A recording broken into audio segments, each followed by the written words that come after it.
Hello, friends. It's the Leaders World brought to you by Leaders World Institute, and today is super duper special. Why is it so? Because we're going to be talking on the topic women leading on with our voices and our stories. You want to share this. I know that's what you want to do. Go ahead and do it right now because you don't want to miss this and you don't want nobody to miss this. All right. Go ahead and share it to your friends and colleagues and family members. Today is special because we have two powerhouses in the studio.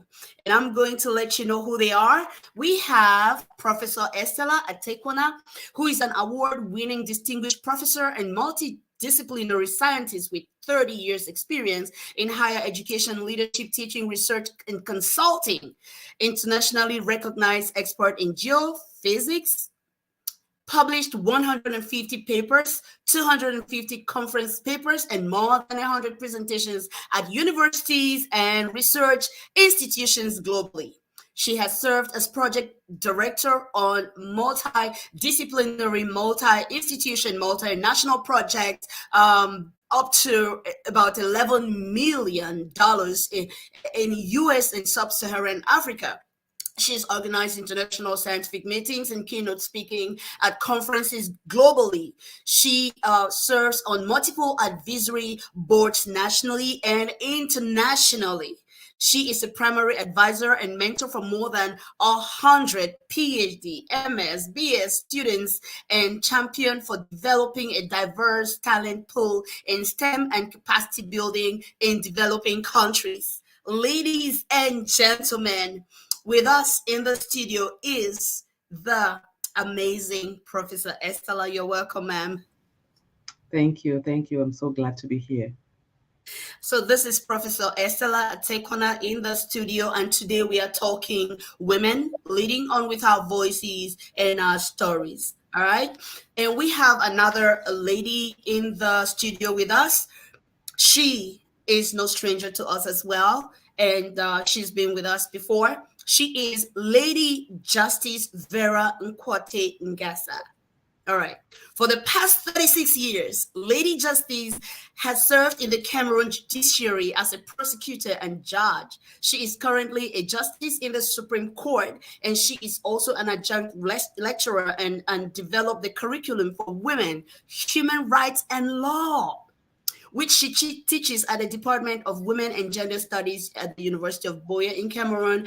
And she is a human rights trainer and leadership coach and international faculty with Haggai Institute for Leadership, Hawaii, USA.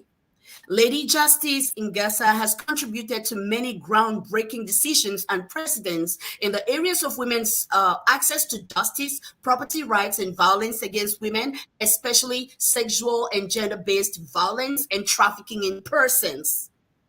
Part of her work is featured in the BBC International Award winning documentary Sisters in Law. She writes and speaks extensively on protecting women's rights. Listen, I could go on, but I know you want to see her. I know that. You want to meet Lady Justice Ngasa. She is married to barrister Michael Ngasa, a lawyer and a minister of the gospel, and together they have 5 children. Ladies and gentlemen, please join me welcoming the studio Lady Justice Vera Ngasa. You're welcome, ma'am. Thank you so much, Minister Susan, for having me. It's a pleasure to be here. Oh my goodness, my excitement is at 250, and I really need to struggle to calm down and really run this program in a responsible way. Um, Leading on with our voices and our stories. When you heard this topic, when I approached you and asked you to would you want to grace our audiences and speak on this topic? Lady Justice, what came into your mind? Well, what came into my mind is I will first of all speak the truth. Professor Atekwana happens to be my older sister, and she is the kind of older sister that makes me do things. So she said, I should be on the program. But on a more serious note, when I heard stories and voices, of course, that, just brought up a lot of passion in me because that's the way I see myself. I'm a voice for the voiceless. From a very early age, I have been a spokesperson for Mhm. whatever group I am in, That's correct. and I had that kind of what will I say, destiny. Papa, we have something to say, and Vera will say it for us. And Voice. may I add that growing up as kids, even though I was the oldest, every time we would get into a fight with the neighborhood kids, she would be the one to be my protector, fighting on my behalf. Can you believe that? And she was the younger one. So I always knew that she was destined to be in the judiciary because she always has been an advocate for people who could not speak up for themselves. Voice for the voiceless. That's Lady Justice Ngasa with us in the studio, ladies and gentlemen. Professor Atekwana, when you heard this topic, leading on with our voices and our stories, what's the first thing that came into your mind? Well, I number one, when you first approached me, I was thinking, I'm so busy. I was actually out of town. And I said, do I really have the time to do this? But then I realized that as my position as dean, I could use this platform to be able to uh, inspire other people.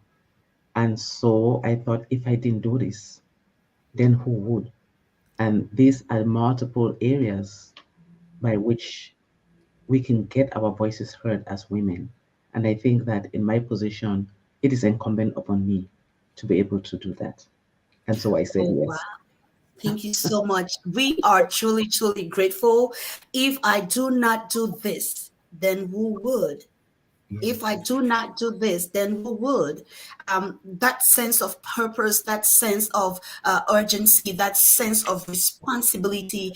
But why is it important for women to tell their own stories, Lady Justice? Well, basically because women are people. Stories are told not by animals or by inanimate objects. Stories are told by human beings. And women constitute at least 52% Mhm. of these people. Now, the question is, what is a story? A Hmm. story is a narrative, either fictional or real, that is told so that the audience can learn.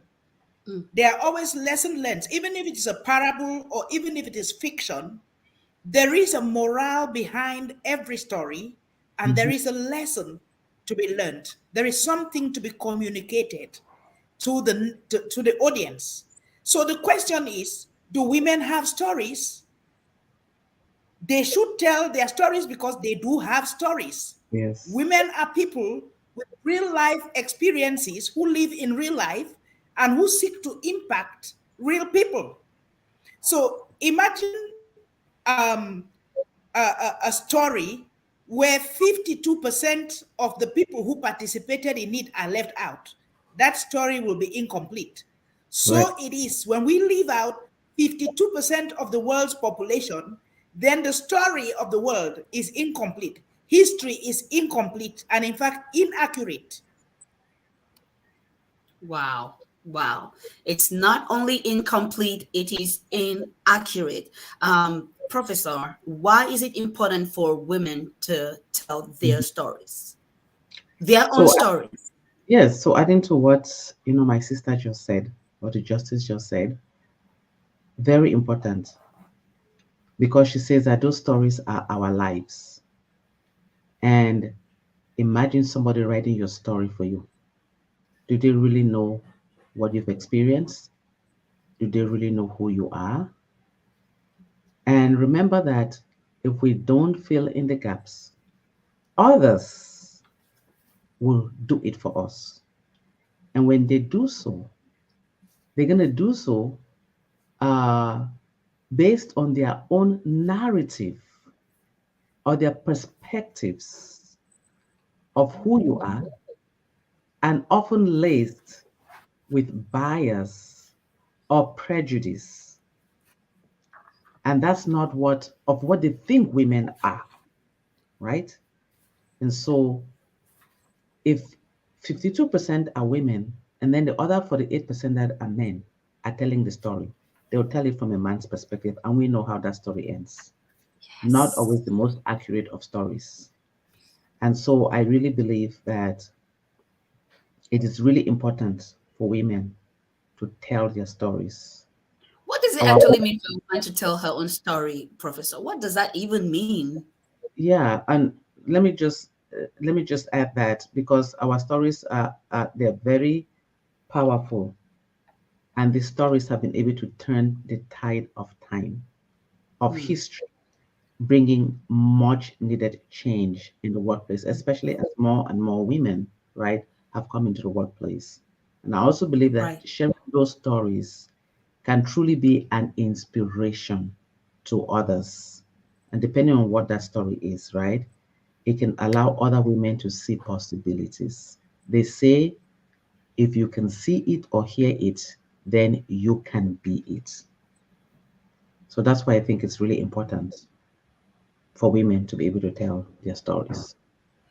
So it allows other women to see possibilities. What does it Yes. actually mean for women to tell their stories, Professor? What does it mean to tell I am a regular woman. Let's say I'm a regular woman living my life, minding my business. What does it mean for me to tell my story in my home as a housewife taking care of my children? What does it mean for me to tell my story as a woman that has a job or a business? What does it really mean for me to tell my story as a woman in leadership position somewhere, somehow? What does it really mean to tell our stories? So for me, for example, I've often had I I believe that telling my story is really the way I live my life on a daily basis. And without knowing it, every time you're in the leadership position or you're in the limelight, people look up to you whether you want it or not, whether you like it or not. And the values that you expound, people look at that. I've often had women come up to me and say, "Oh my God, you so inspire me. You're my role model." Many times I don't even know them and have not really interacted with them, but that's what they tell me. you know so that's why I really believe that it is important to share those lived experiences when given that opportunity. And that's why I said yes to this program, because there may be somebody out there. This woman may be a housewife, but we don't know why did she decide to be a housewife. It could have been a choice, or it could have Mhm, been no choice of her own.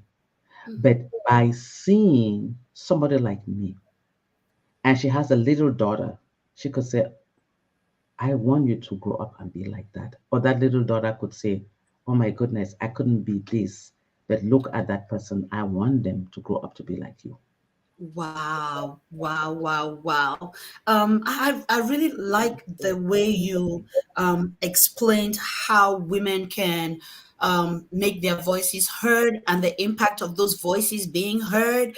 If I should come to Lady Justice about some of those lived experiences that have been your story that could inspire other women, would you want to share some of those with us, some of those lived experiences which are part of your story and which could inspire other women, because we are leading on with our voices and our stories, and we're trying to bring out the importance of storytelling and why we should tell our own stories.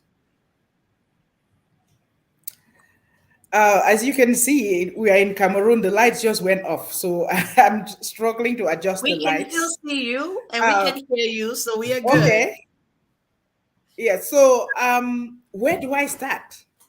Story of my life. But I would like to, to emphasize the word experience, Mm. because your story is what you've been through.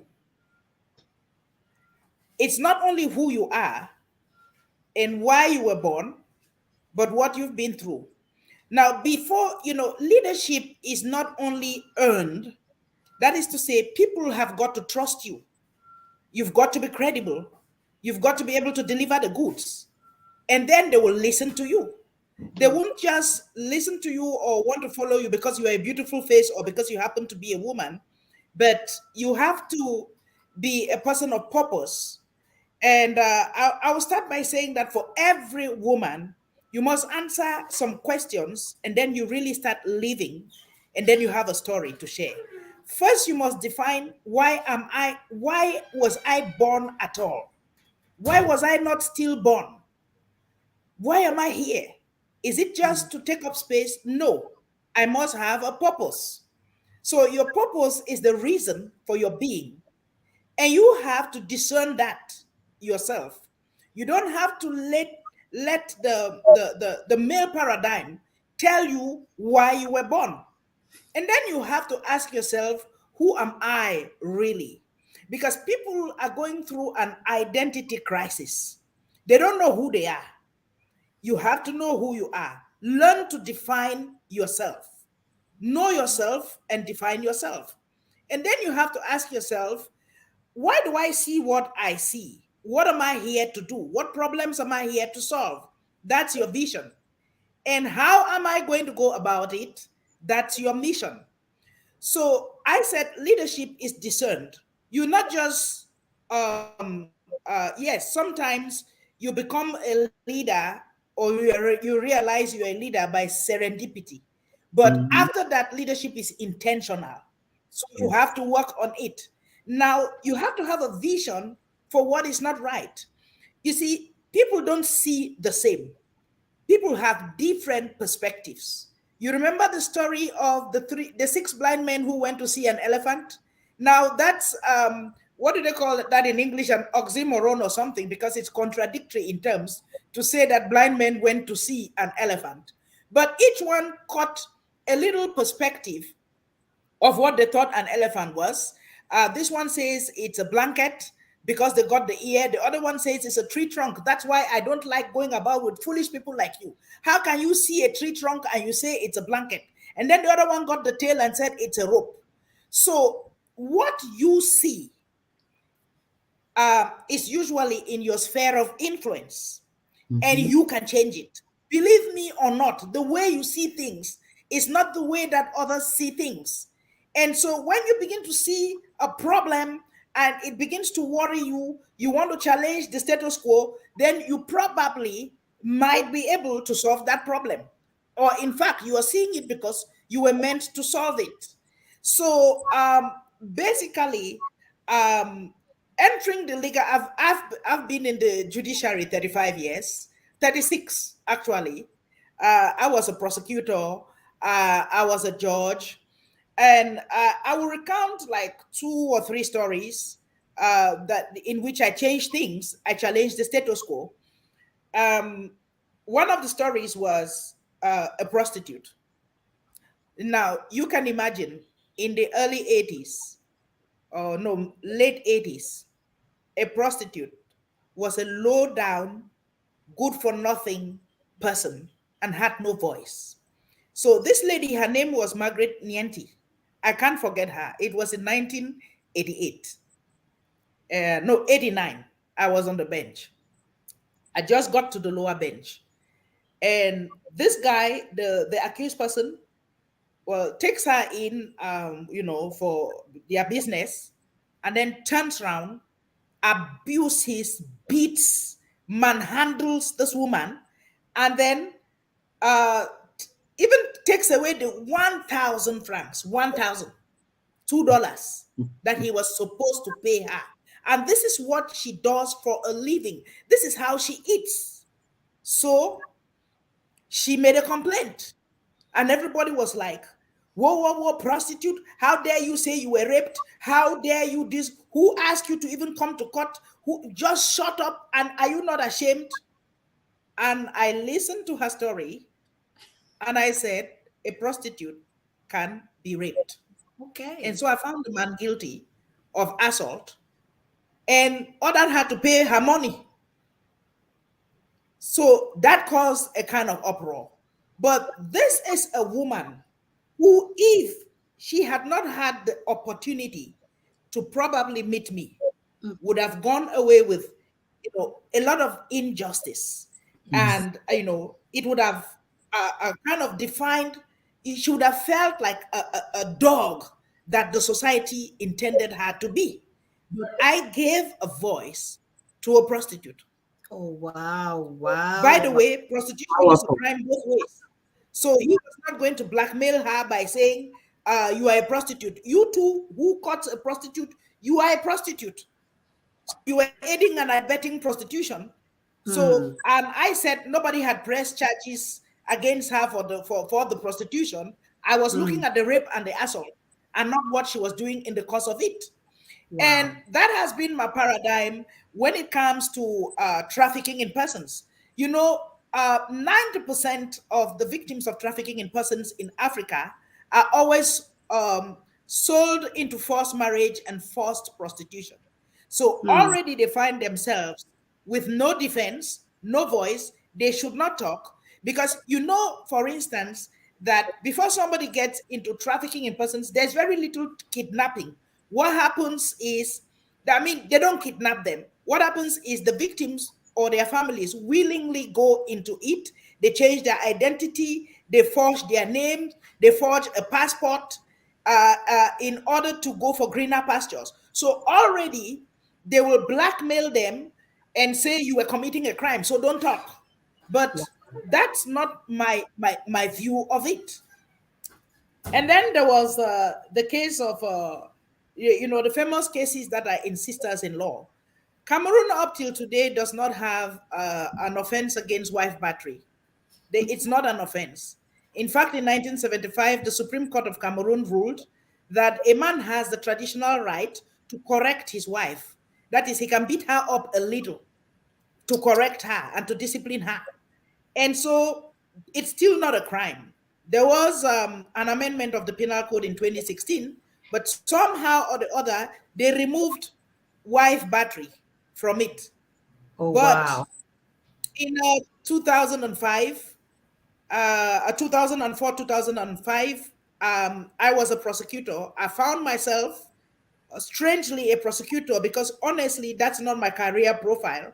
I don't see myself as a bloodhound because to be a prosecutor, you have to have this bloodhound instinct where if you get somebody, you don't let them go.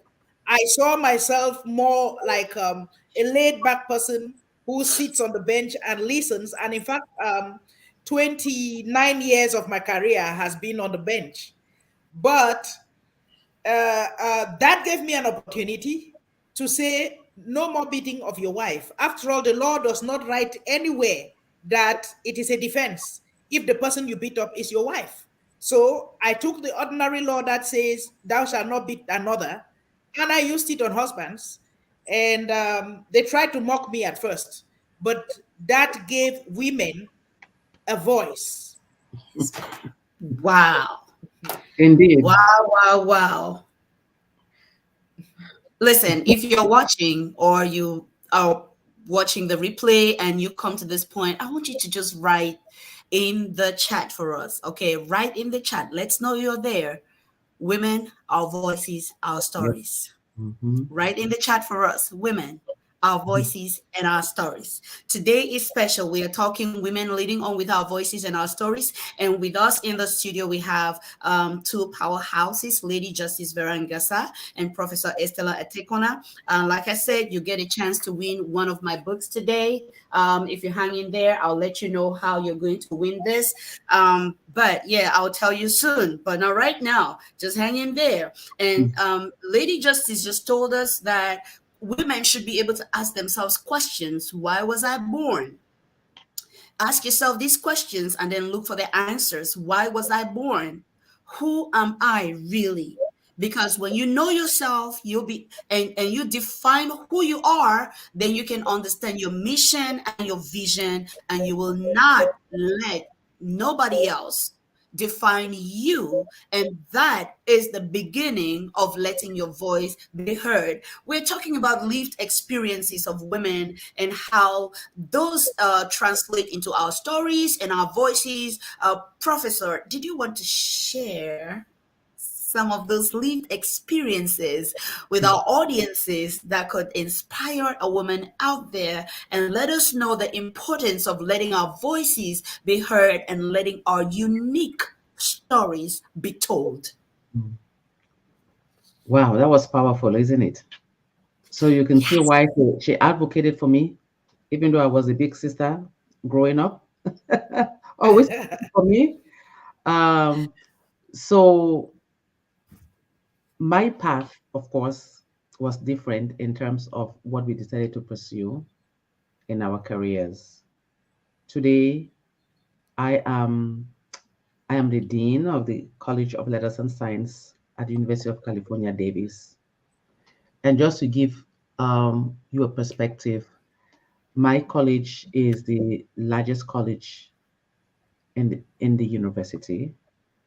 We Wow. have about 16,000 students, 900 faculty, 350 staff, 37 departments and programs. That's who, I administer.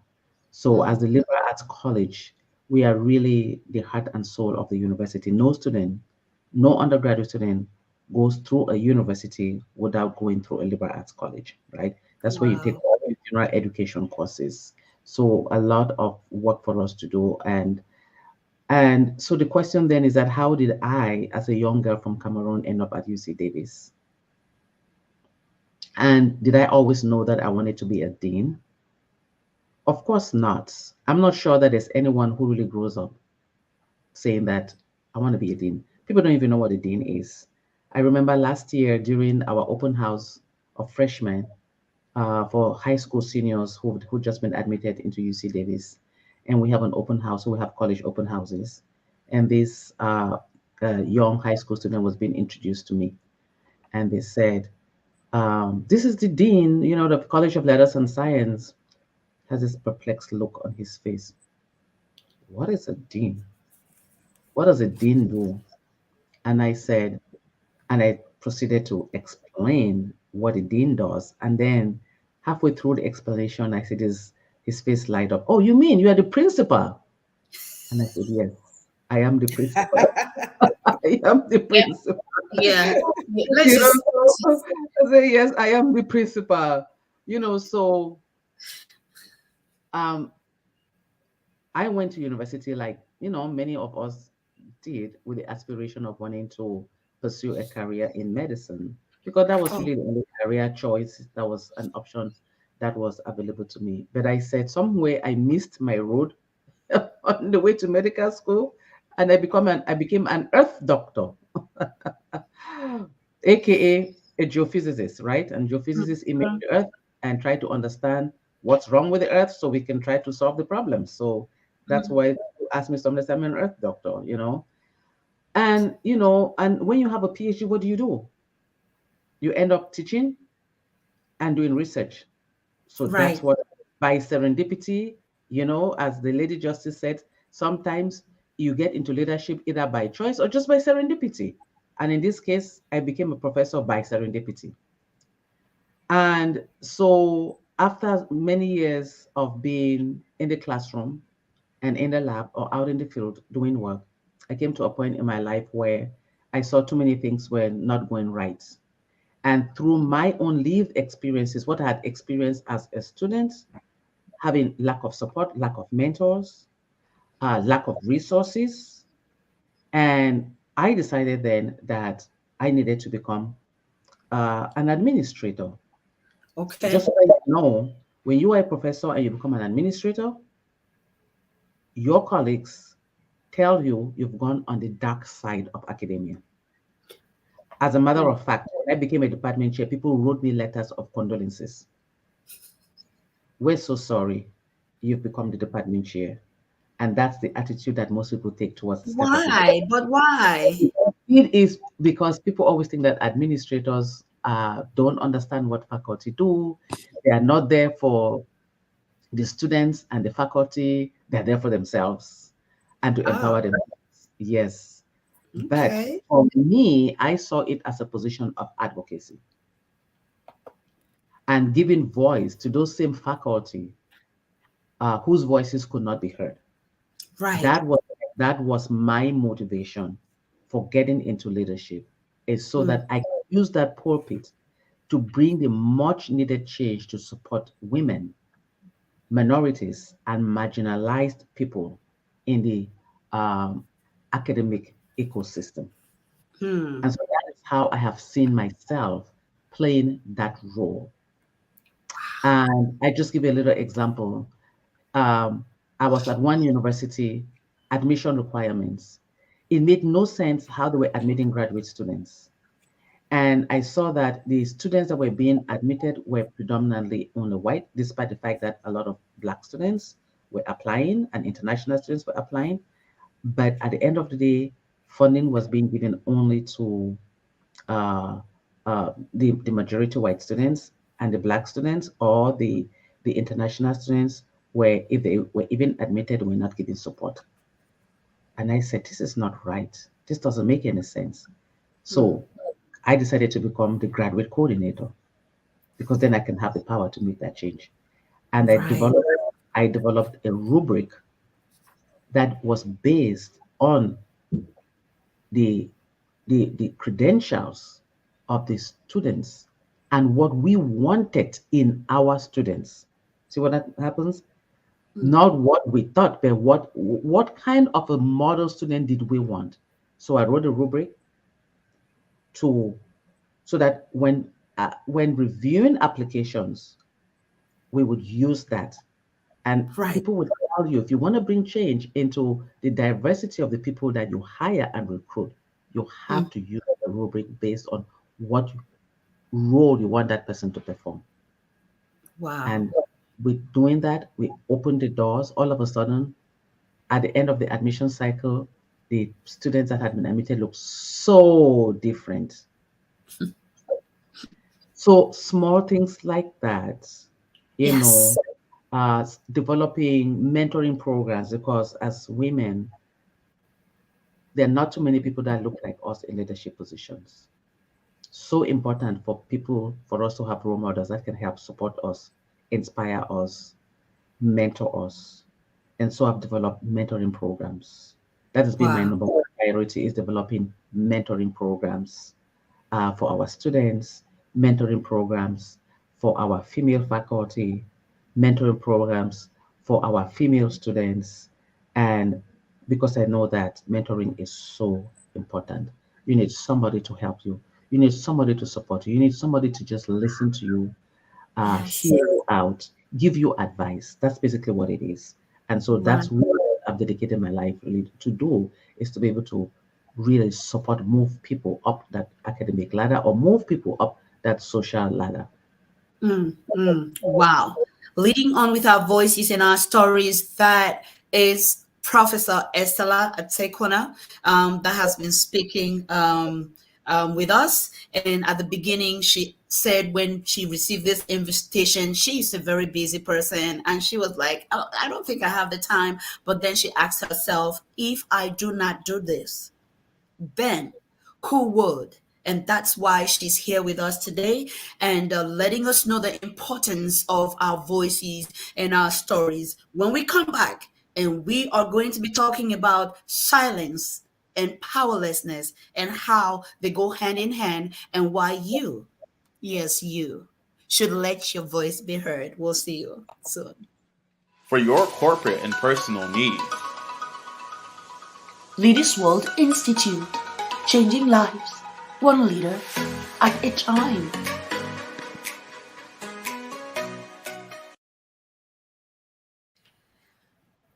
Ladies and gentlemen, this is the Leaders World brought to you by Leaders World Institute, and I am in the studio with Lady Justice Ngasa and Professor Tekwana, and we are talking on the topic women leading on with our voices and our stories. Why must we let our voices be heard, and why must we tell our stories as women? Um, uh, Lady Justice, why must we actually say something? Why must we actually do something? There is a saying that silence and powerlessness go hand in hand.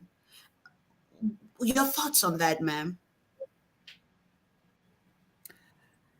Yeah, that's a very beautiful way to put it. Silence and powerlessness go hand in hand. What is silence? They say, shut up, keep quiet. Women should be seen, not heard. You know, when people stereotype you or, begin to oppress you, or if people put you in a box, every box has a lead. So eventually they will just shut the lid of that box and women will not even be seen, let alone being heard. When you cannot express yourself, then you are powerless, Yep. because every gift, every talent, every experience has to be expressed. That's why we're talking about voices or stories being told. Mm-hmm. And so, if you cannot talk, there are different ways of talking. Voting is talking. Mm-hmm. By just picking a ballot paper and putting it in a slot, in a box, you are making your voice heard because you are saying that this is a candidate I am voting for. If a woman cannot go into parliament or into the Senate and, you know, talk to issues that will help develop women or issues that will help alleviate poverty, then that is silence and that is powerlessness. So, Hmm. silence and impotence are two sides of the same coin.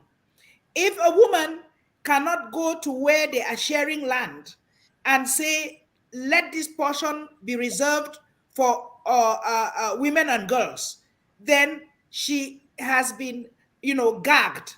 In law, we say you have put a gag order on the person. So she has been gagged, and so she's powerless. She cannot express herself. She cannot, live a normal life in the area of land tenure. That's Mm-hmm. powerlessness. If a woman cannot speak in the education system, if our voices cannot be heard, then we are absent from the educational system. Therefore, it is zero for women in the educational system. If women cannot be heard in the business world, in banking, or as CEOs of companies. In justice, we say we get in but not up. Let me explain a bit what that means. In the justice system, women do get in the lower rungs. They get in as lawyers, as deputies to the state prosecutors, as perhaps judges of the lower bench. But by the time you're getting to courts of appeal and to the Supreme Court, where the law is actually made, because especially in a legal system where there is precedent, the judgments of the lower courts do not count much when it comes to saying what the law is. It is Hmm. when those judgments have come to the courts of appeal and to the Supreme Court, and these courts have ruled on it, then that states the position of what it should be. Let me give you an example. There's the infamous 1986 case of Achu and Achu, where a male judge said, woman is property and property cannot own property. That was because it was in the Court of Appeal. Okay, if there are no. Oops. That, ladies and gentlemen, is Lady Justice Ngasa. She has She's joining us from Cameroon, and we are really really happy that she was able to be here. She sent us a message saying it's raining cats and dogs, and we don't have electricity, and she was still able to join us, and we are so happy that she is here with us. Yes, ma'am. You were telling us about this Yeah. infamous case of Achu So, and Achu and actually, yes. Yes. I'm just giving you an example of the voices of women and the voices of men. When yes, men are allowed to tell the story, is what Chimamanda calls the danger of a single story.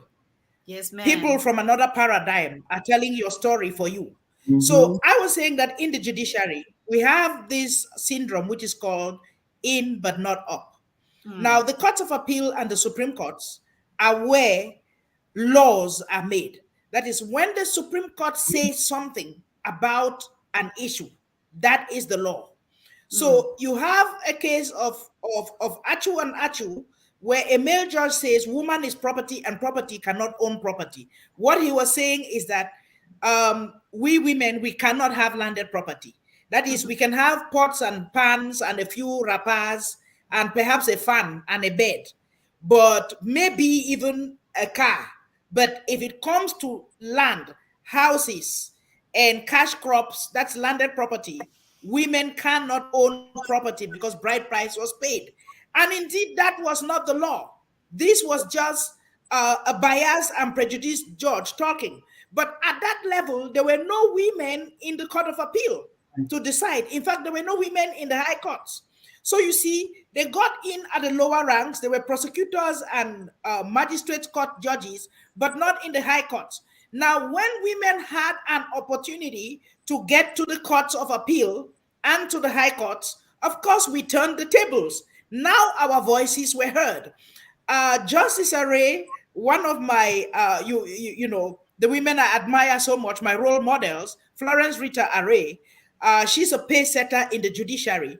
Once she had an opportunity, in a case where a woman was a customary law wife, Veronica Forjay against Dangsikete, she said, a customary law wife has the right. That is, a customary law wife is a wife that was married according to native laws and customs. She does not even have the statutory marriage certificate, which makes her a legal wife that the law will recognize. But she says, no, she's been a wife and she has the right to stay in the matrimonial home and collect rents from two houses because she and her husband had worked together for 30 years.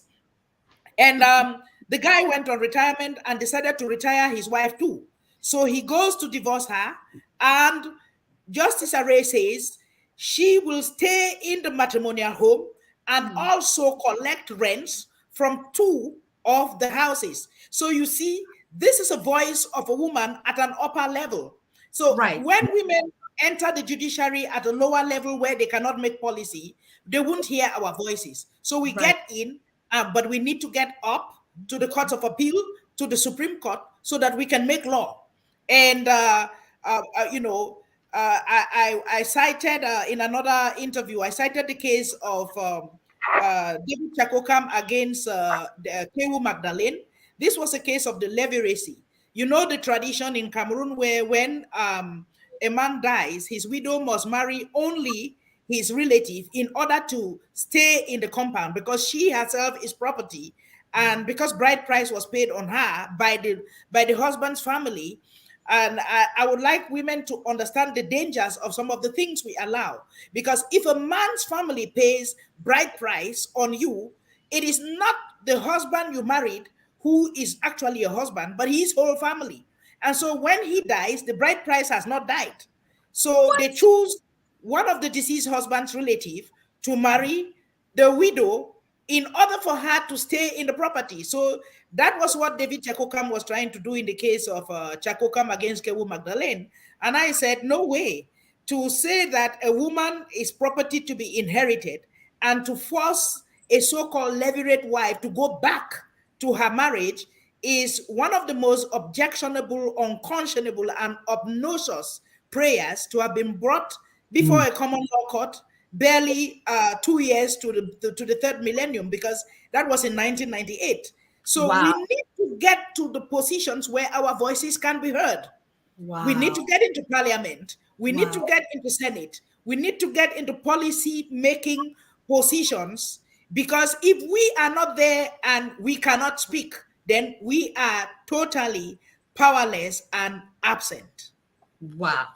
Wow, wow, wow. Wow, wow, Ladies wow, and gentlemen, indeed. yes, that was Lady Justice Ngasa speaking to us all the way from Cameroon. And we are talking on women leading on with our voices and our stories. If you're watching us or you do the replay and you come to this part, I'd like you to put in the chat, women, tell your story. Women, tell your story. And Lady Justice mentioned about stereotypes, and she has been, bringing us a lot of education from the ecosystem where she works, which is the justice system. Professor, would you like to look at some of those stereotypes that maybe you see in other areas of life? And do they really still exist? Do they really still exist? Do they really still exist? Stereotypes against women. And what are some of them? And how can we just handle them? Well, stereotypes are alive and well. Despite our best interest, and at the university, we do a lot of diversity, equity, and inclusion training to try to highlight our own biases that we all have so that we can Okay. minimize, the stereotypes. Uh, Right. being a woman in STEM, and that's one area where there's a lot of stereotypes. Women can Professor, what is STEM though, for those who science, might not know? technology, engineering, and mathematics. So basically, the science type area, science and engineering. And so when we look at um, the proportion of women doing science compared to those that are doing the humanities and the arts, we see that there are more females in the arts and the humanities than in the sciences area because we've been told growing up women cannot do science, you cannot do math, you cannot do physics, and we believe the stereotypes. Even for me, I by serendipity or by fate or whatever it is, I stumbled onto geology in high school, and I remember that first day of class, the teacher say, "Too many girls in this class. What are you doing here? Girls don't What? usually do well in geology." Where was that? In Casbambili. That was in Cameroon. That was in Cameroon, and I was shocked to hear somebody say that, but that actually motivated me because for me, I've never wanted people to define me and who I am. I want to fight for myself. Our mother taught us that she was a fiercely independent, believed so much in the girl child that she instilled that self-esteem in me, and I fought back. And I maybe that's why I had this love, for the earth sciences because of that. So there's so many stereotypes that continue, even in leadership. As a leader, when a man comes into a room, they think they're a strong leader if they can exude this strength, lack of sympathy, and they want people to bow down before them, or they can yell at people. When they are assertive, they're like, that's such a strong leader. But when a woman comes in exhibiting assertiveness, confidence, they're like, you know what I mean? They use all kinds Who of does she think she is? all kinds of expletive, And so we've been put in these boxes where as a woman leader, oh, you're supposed to be nurturing, oh, you're supposed to be collaborative, oh, you're supposed to be nice to everybody, oh, you cannot express yourself in terms of your anger because when you do that, you're a terrible person. So those stereotypes continue to exist even till today. And we have a long way to go to change that perception of who we are as women, especially when we lead. There's nothing wrong with being assertive. You need to be assertive because if you're not assertive, people will just run over you. And the other thing that I find is we've talked about hearing women using their voices. And some of the experience that we get is the fact that you'd be in a meeting, a question will be asked, we're making some, or we're having a really, really discussion, and you give your contribution, and people just gloss over it as a woman, especially as a woman of color, especially as a black woman. Let me use that as a black woman. Didn't hear you. And then the next person says something, same thing that you said, and everybody like applauds them. Oh, what a wonderful, brilliant idea. You just said this. It happens all the time. It happens a lot when you're sitting in that C-suite with all the, lots of men. That's really what happens. And sometimes even we as women do it. And I remember being in this executive meeting once, and the president asked a question, um, and I gave my idea of what I thought was happening. Nobody said anything. And then the next person, who was a guy, you know, uh, provided their own, contributions. And then at the end of the day, when they were summarizing, and the person who was leading this meeting was a female executive, started by saying, based on our contributions, the first person who spoke was the guy. I was the first person to speak, and I just raised my hand and said, "Excuse me, I was the first person to speak, and this is what I said." Oh, wow. Yes, Wow, wow, wow. yes, and the person and this female executive had to apologize. And when we talk about silencing, sitting silence, I think that especially when you've been given that mantle of leadership, it is incumbent upon us to speak Mm, out when we mm, see injustices being made. mm. And Mm. that is what the Lady Justice has been doing through her cases that are brought in her court. Yes. While I might not be in a court of law, I feel like my role as a senior female professor at the university is to advocate, to elevate the voices of the Mhm. other junior faculty who may be afraid of speaking up. So I'm Wow. all about bystander intervention. And I think a lot of things go on that erode the self-confidence of women, cause a lot of mental health issues, is because people see the injustice that is going on. They sit silent. They stay Mm, silent mm, because I don't want to ruffle the feathers, mm, or I don't want to be retaliated against, or it is not really my business, or I'm only a small person who's going to listen to me. And right. when I look at my own life and the racism, the sexism that I experienced as a person that was a first in many spaces, when you are a Black woman in America, in the sciences, in the geosciences, you are going to be a first in many spaces. Mm, And when I look back and I said, oh, if there was one person who could just stand up in support of me, things would have mm, not been so. So I have made it my point of saying, I will be the sacrificial lamb and I'm going to speak up. And at least I can advocate for those who don't have a voice. Very, very important. Do not stay silent. And that's what the Lady Justice said. Until women were sitting in the higher courts in Cameroon, then, because those were their lived experiences, they were able mhm, to bring their voice to bear to help shape the law that protects women. I mm, think that as women in leadership, we have that role to play. It's not only for us advancing our careers, but that we have a responsibility, a mm, very big responsibility. A burden is on us to be able to make mm, it right, for those mm. that are coming after us. Wow.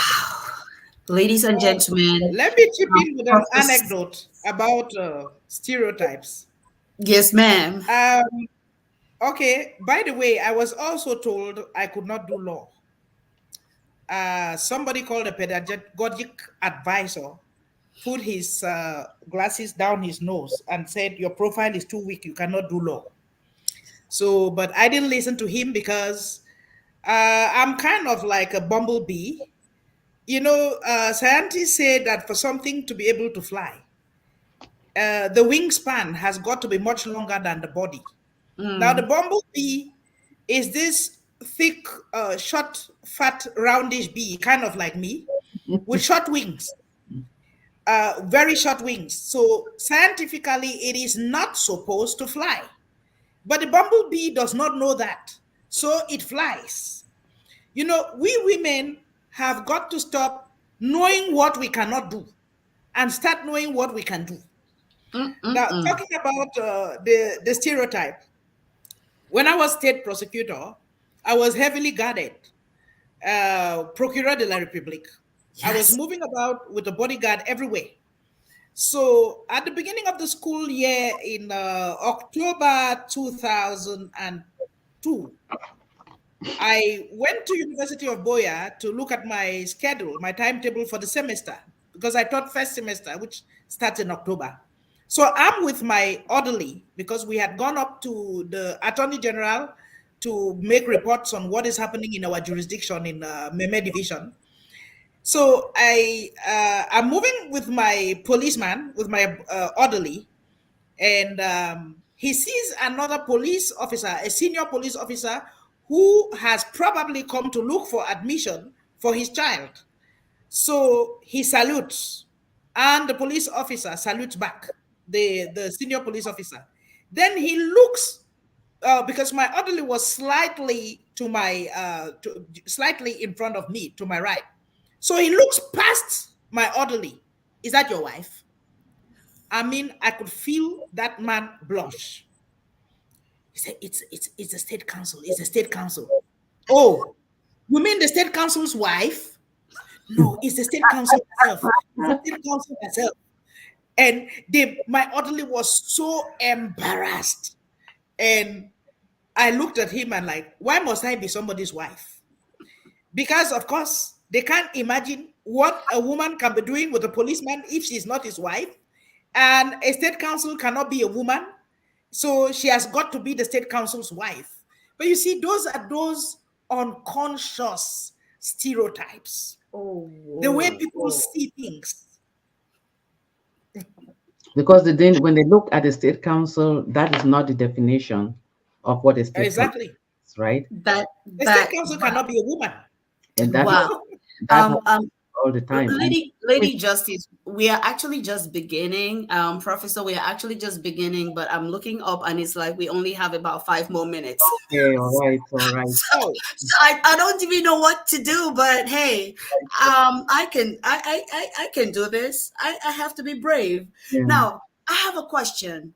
Let's say a mother is watching this with her daughter, Mm-hmm. or a mother is watching this and she has to speak to her daughter.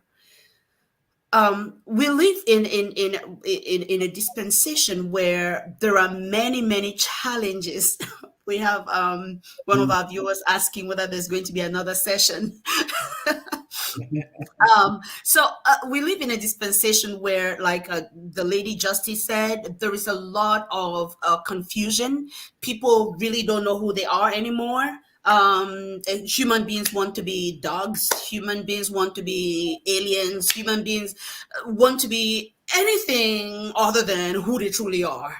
yeah. So, if we have a mother that is watching this, or a little girl that is watching this, and she is struggling with who she really is. I remember when I was growing up as a young girl, I thought boys had an advantage in this life, and sometimes I'll just sit and wish I were a boy.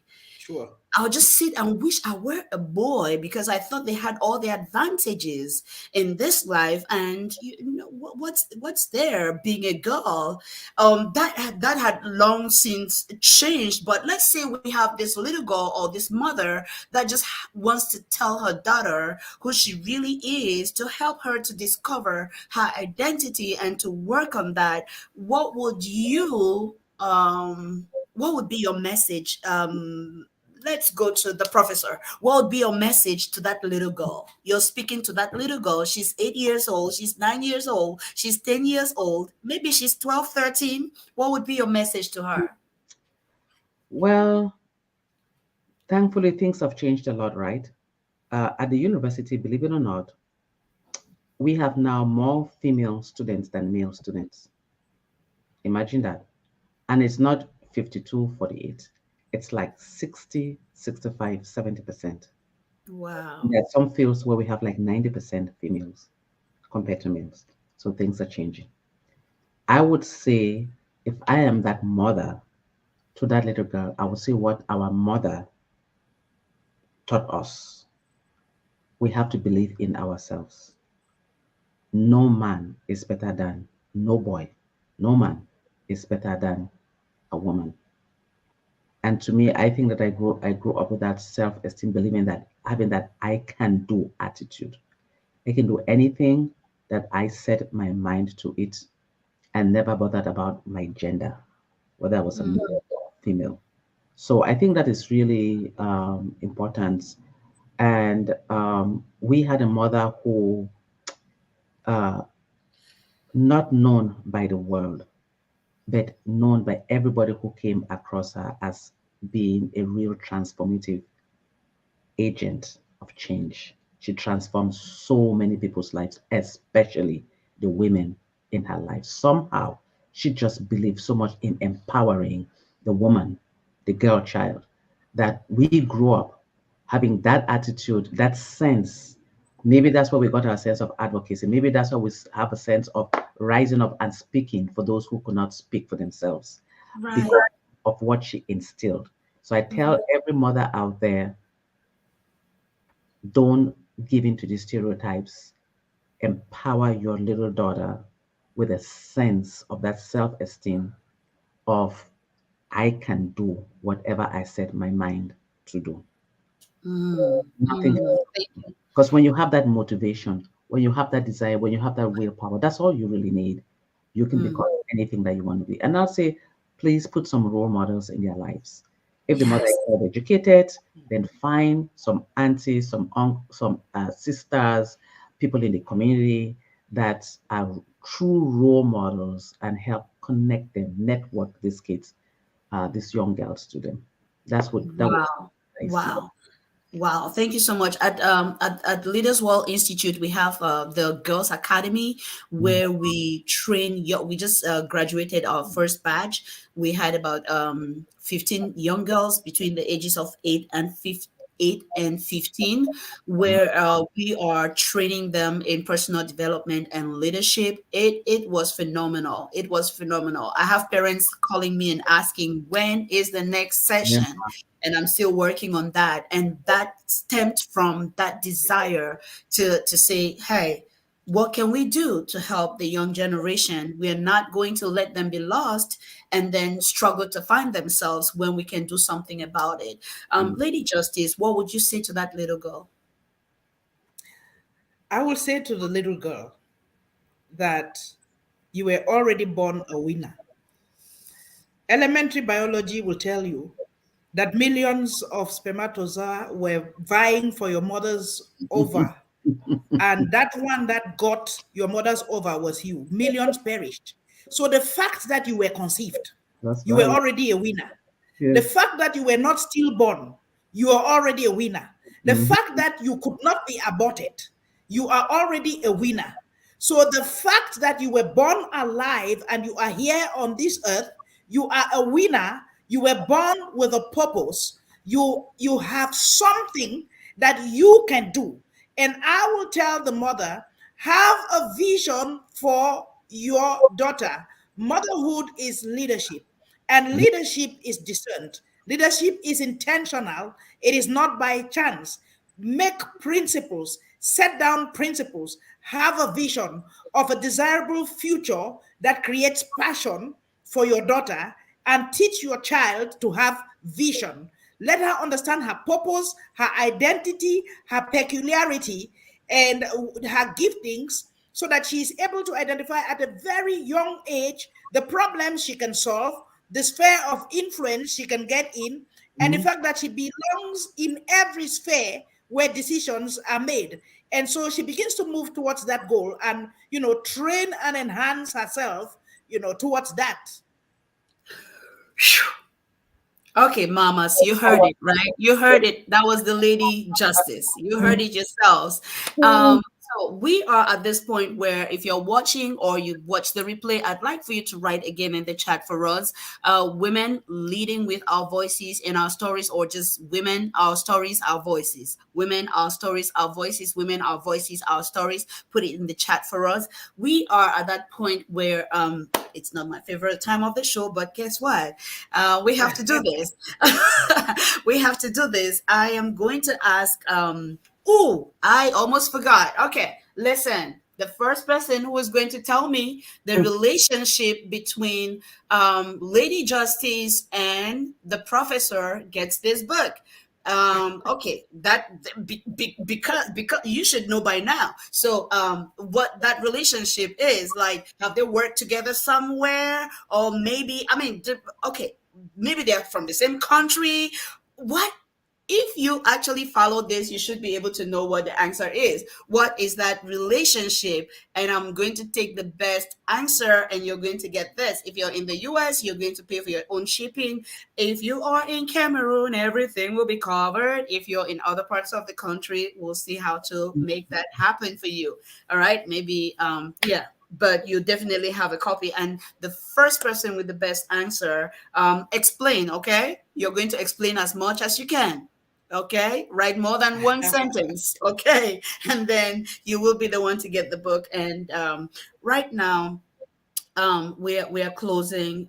Lady Justice, thank you so much. We can't thank you enough for saying yes to this broadcast. Thousands of women, thousands of viewers watch this on YouTube, on LinkedIn, and other spaces where we throw this content. And there are some that would come to watch just because it was you that was on the show. Lady Justice, your last words for your audiences. It's been a pleasure being here. Thank you all for listening. Stand Mm-hmm. up and stand out and make a difference. You were born for a purpose. Find out, you're not too old to find out what that purpose is, and Mm-hmm. do just something about it. Make a difference. Make a difference for women, make a difference for children. Half the world, or more than half the world, is made up of people who because of systems that had been entrenched in the past, they want to cover, stereotype, and put in a box. But women are people too. I'm not usually a feminist, but to the extent that I subscribe to the radical notion that women are people too, then call me a feminist. We have inalienable rights. We have a right to live. We need a chance in this life. Thank you, ma'am. Professor, your last words for our audiences. Well, I again thank you so much for the opportunity to be able to come here and lend my voice to this discussion. As my sister, Lady Justice, has said it more eloquently, that I really believe that as women, um, we have to tell our stories. Do not let somebody tell that story for you. Because as we know, over this past thousands of years, people have been telling that story for us. It has not ended well.